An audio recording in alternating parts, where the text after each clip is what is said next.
ফরিদপুরের ভাঙ্গায় সড়ক অবরোধ করে বিক্ষোভ করছে কার্যক্রম নিষিদ্ধ আওয়ামী লীগের নেতাকর্মীরা। ভোরে উপজেলার আলগী এলাকার সুয়াদি বাস স্ট্যান্ডে অবস্থান নেয় তারা। এ সময় টায়ার জ্বালিয়ে সড়ক অবরোধ করে।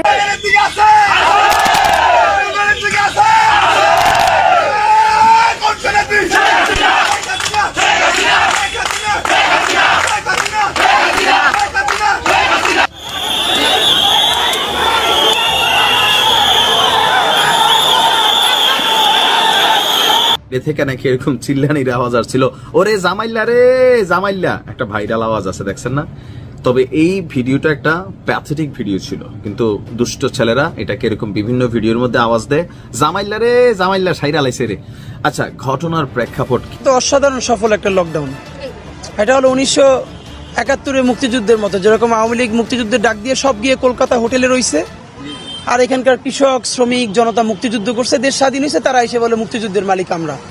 এখন তারা একটা অনলাইনে লকডাউন করতেছে। একজন দিল্লিতে, তার ছেলে আমেরিকায়, মানে পুরো বিদেশ বৈশা বাংলাদেশে পাচার করার টাকা খায়, ঘুমায়, আর অনলাইনে লকডাউন ডাকে, আর কতক্ষণ পর পর টেলিগ্রামে। তো এইটার মধ্য দিয়ে যে এখানে বোকা স্টুপিড যে শ্রেণীটা আওয়ামী লীগের, এরা বের হয়ে কুকপাক দেয় আর জেলে যায়।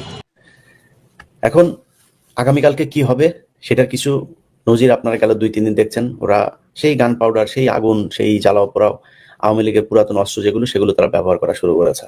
30 নাম্বার, বাংলাদেশের মানুষের কাছে অনুরোধ, এবং পুলিশ, সেনাবাহিনী, পিডিআর, এখানে কেউ কোনো ধরনের বাধা দিতে যাবেন না। সবার কাছে অনুরোধ, 32 নম্বরের বাকি অংশ যেটুকু আছে ইট সহ খুলে নিয়ে যাবেন কালকে। সুপ্রিয় দর্শক, আসসালামু আলাইকুম ওয়া রাহমাতুল্লাহ। আশা করি সবাই ভালো এবং সুস্থ আছেন। স্বাগত জানাচ্ছি আমাদের আরেকটি নতুন ভিডিওতে। সুপ্রিয় দর্শক, দেশ কোন দিকে যাচ্ছে আসলে? সুপ্রিয় দর্শক, আওয়ামী লীগ ফিরে আসা নিয়ে একই কথা বলছেন বিভিন্ন বড় বড় বিশেষজ্ঞরা।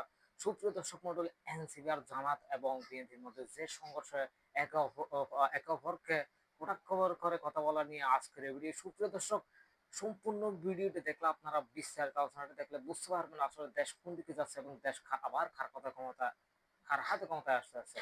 সুপ্রিয় দর্শক, তাহলে চলুন আমরা কথা না বাড়িয়ে সেই সম্পূর্ণ বিস্তারিত আলোচনাটা দেখে আসি। তার আগে আপনাদের প্রতি আমাদের একটা ছোট্ট রিকোয়েস্ট, যারা আমাদের চ্যানেল এখন নতুন, চ্যানেলটি সাবস্ক্রাইব করে লাইক করে শেয়ার করে আমাদের সাথেই থাকুন। তাহলে চলুন আমরা বিস্তারিত আলোচনাটি দেখে আসি।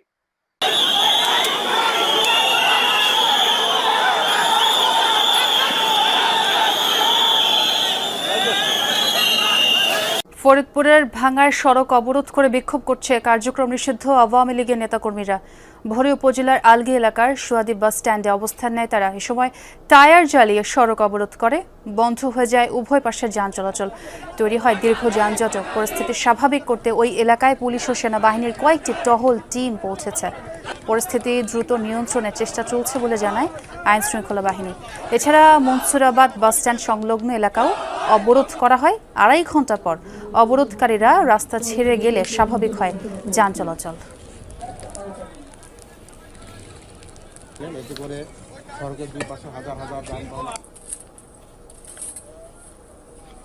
থেকে নাকি এরকম চিল্লানির আওয়াজ আসছিল, ওরে জামাইল্লা রে জামাইল্লা, একটা ভাইরাল আওয়াজ আছে, দেখছেন না? তবে এই ভিডিওটা একটা প্যাথেটিক ভিডিও ছিল, কিন্তু দুষ্ট ছেলেরা এটাকে এরকম বিভিন্ন ভিডিওর মধ্যে আওয়াজ দেয়, জামাইল্লা রে জামাইল্লা, সাইরা লাইছে রে। আচ্ছা, ঘটনার প্রেক্ষাপট কি, কেন জামালকে ডাকা হয়েছে? তবে আমাদের এই ঘটনাতে জামালের কোনো সম্পৃক্ততা না থাকলেও এনসিপির গতকালকে রাত্রে আওয়ামী লীগ লীগ ধর জেলে ভর, লীগ ধর জেলে ভর, এরকম স্লোগানে যখন উত্তেজনার চোটে হঠাৎ করে এক যুবক বলে ফেলছে জয় বাংলা। আচ্ছা, তোর কোনো খাইয়া কাম নাই, জাগা বোঝে না, এই জয় বাংলা কইছে কোথায়? এনসিপির এই মিছিলের মধ্যে। এখন হয় কি, এর আগে আমরা দেখছি জামাতের মিছিলের মধ্যে 2 যুবক সামনে থেকে ভিডিও করতেছিল, হ্যাঁ, জামাতের বিপরীতে স্লোগান দিতেছিল, কিন্তু টুপি পাঞ্জাবি পরা ছিল। তো এখন এনসিপি যখন একটা মিছিল দেয়, মশাল মিছিল, রাতের বেলা বহুত মানুষ কানেক্ট হয়, সম্ভবত এমন কেউই কানেক্ট হয়েছে। আর মুহূর্তের মধ্যেই আপনার ওই যুবক, সে আবার পালানোর ট্রেনিং নিছে আগে, যে কোথায় জয় বাংলা বইলা কত স্পিডে কোন অ্যাঙ্গেলে দৌড় দিতে হবে। বলছে যে পালাবার রাস্তা খুঁজে পাবে না। এই পোলাপেন এখন পালাবার রাস্তা আগে খুঁজে তারপরে জয় বাংলা বলে। এরা কিন্তু জেনজি, মানে জয় বাংলার জেনজি জেনারেশন। কারণ পুরা এনসিপি টিম মিললে একটা পোলা জয় বাংলা বইলা তারে দৌড় দিয়া গেল, তারে দৌড়ে ধরতে পারলো না। তার মানে কি, পালাবার রাস্তা খুঁজে পেয়েই জয় বাংলা বলছে। পার্ট 1। পার্ট 2 হচ্ছে এনসিপি নেতারে মাইরা হাত পাও ভাইঙ্গা হাতে ধরাই দিছে, হাতে ধরাই নাই মানে বিছানায় শোয়াই রাখছে। ঘটনার প্রেক্ষাপট হচ্ছে কারা মারলো, এবার আসুন দেখি মূল ঘটনা। তথ্যসূত্র হচ্ছে জাগো নিউজ পত্রিকায়, লিড লাইন হচ্ছে পিটিএ ভেঙে দেওয়া হলো এমপি মনোনয়ন প্রত্যাশী এনসিপি নেতার হাত। হ্যাঁ, এ হাত মুঝে দে দো ঠাকুর। তবে ঠাকুরে না, কে নিতে চাইছে আসুন। ময়মনসিংহের ঈশ্বরগঞ্জে জাতীয় নাগরিক পার্টির নেতা মোজাম্মেল হককে পিটিয়ে আহত করা হয়েছে। এই ঘটনায় আহত হয়েছে আরো 3 জন। মোজাম্মেল হককে মানে মারের পরিমাণ অনেক বেশি ছিল, যার কারণে তাকে medical college, Mymensingh medical college হাসপাতালে ভর্তি করা হয়েছে। আর গতকালকে দুপুর 12:30টার দিকে উপজেলার স্বাস্থ্য কমপ্লেক্সের সামনেই এই ঘটনা ঘটছে। তবে যারা মারছে খুব চালুমাল। কেন বললাম? উপজেলার স্বাস্থ্য কমপ্লেক্সের সামনে মারছে মানে মারবার ধাক্কা দিয়ে শুধু হাসপাতালে দিবা, রুগী যেন বাইচা থাকে। ডাক্তার আসিবার পূর্বে রুগী মারা যাওয়ার চান্স নাই। ব্রেইনি যারা মারছে, বাঙালি মাথাতে ঘিলু আসছে। আচ্ছা, ঘটনার প্রেক্ষাপট কি দেখেন। মোজাম্মেল হক হচ্ছেন এনসিপি উপজেলার মানে এনসিপির ওই উপজেলার মুখ্য সমন্বয়ক এবং আগামী জাতীয় সংসদ নির্বাচনে মনোনয়ন প্রত্যাশী এনসিপি থেকে।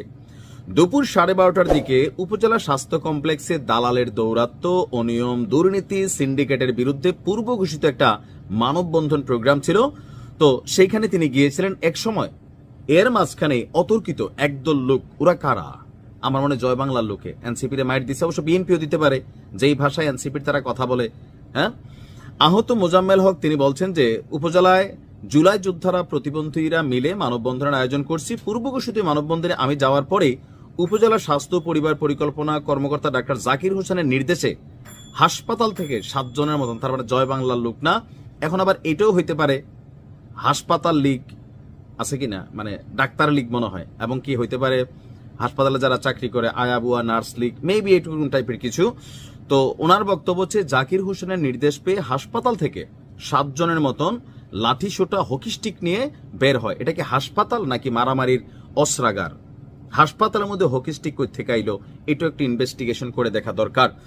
কিছু বুঝে ওঠার আগেই তারা আমাকে ব্যাপক মারে, বাম হাত ভেঙে দেয়। এ সময় উপজেলা এনসিপির সদস্য মাসুম বিল্লাহ, সোহেল, আরো যারা জুলাই যোদ্ধা আছেন তারা আহত হয়েছেন। আর তার বাম হাত ভেঙে যাওয়ার পর তাকে ময়মনসিংহ মেডিকেল কলেজ হাসপাতালের 38 নম্বর ওয়ার্ডে ভর্তি রাখা হয়েছে। আর তার বক্তব্য, ডাক্তার জাহিদ এখানে কালপ্রিট হিসাবে কাজ করেছেন। উপজেলা স্বাস্থ্য কর্মকর্তা কি বলছেন? তিনি বলছেন, আমি হামলা করার নির্দেশ দেই নাই, কে কে হামলা করছে আমার জানা নেই।